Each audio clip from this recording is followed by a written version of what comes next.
They're looking pretty good. Can't hardly wait to have a taste.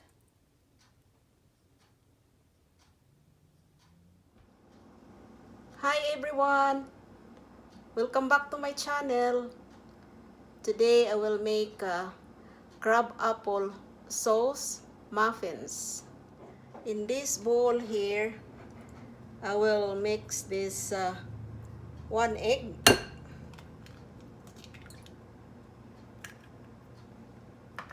and half a cup of brown sugar, and beat this together.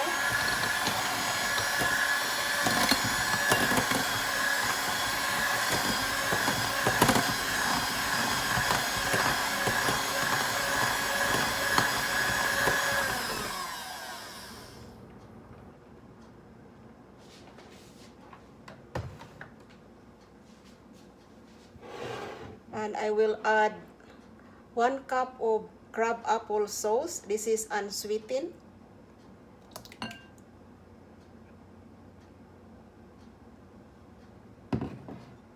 This crab apples is not very sour, just kind of medium to sourness kind. It's not very sour kind of apples. And 2 tablespoons of vegetable oil.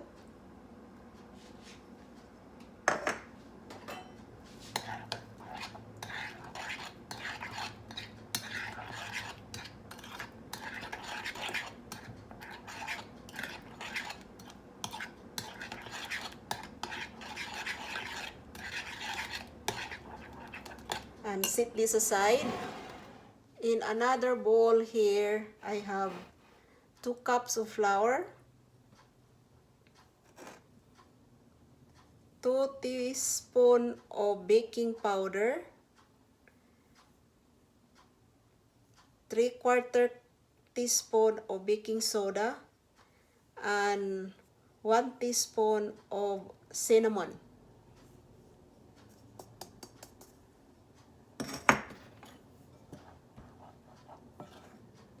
Mix it all up.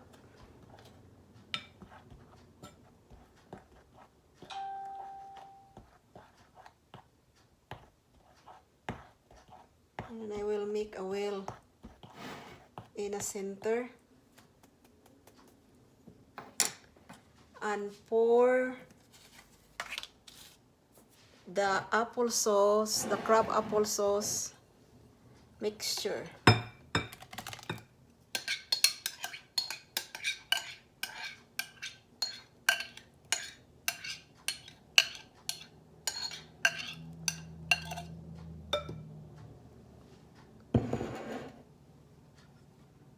And I will add 1 cup of raisins.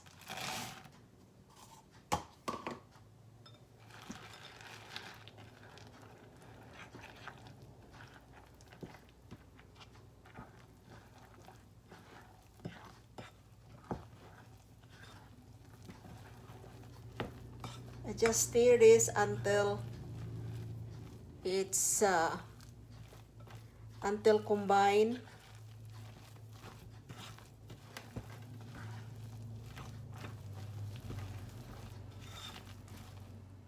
Before I spoon this butter in muffin cups, I put lines so that it won't stick.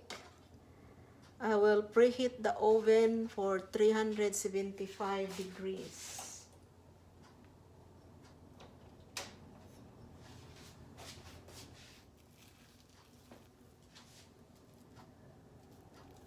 Just add about 3/4 full.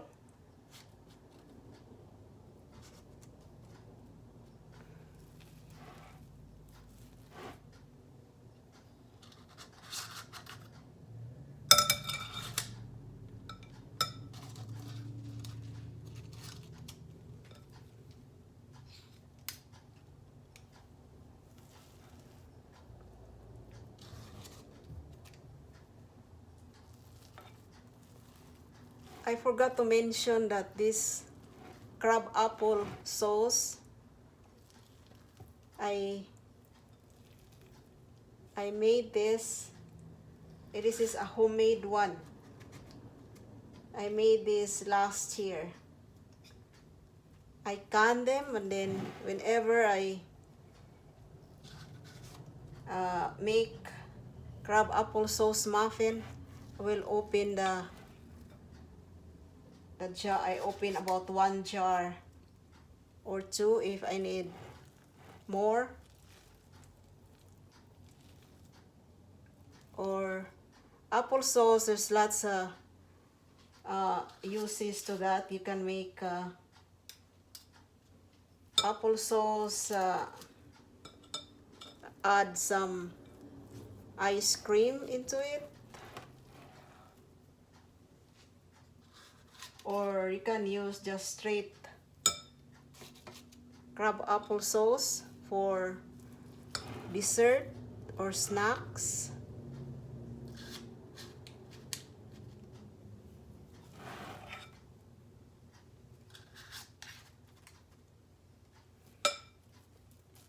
Now I put this in the oven for 20 to 25 minutes.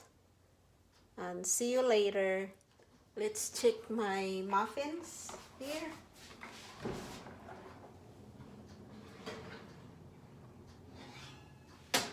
Look.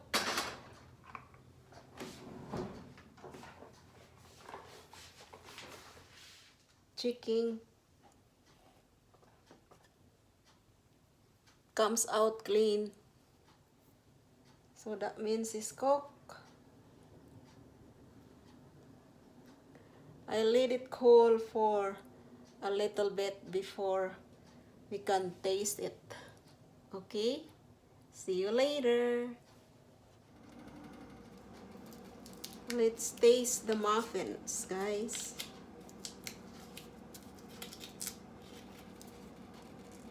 Look. It's very soft.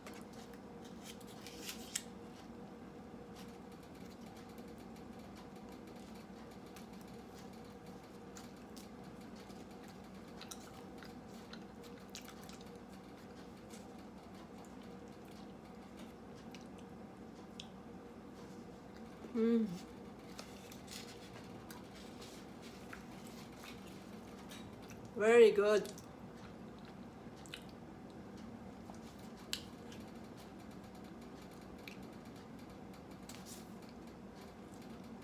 I just add a little, about half a cup of brown sugar because the raisins are already sweet. Just about right.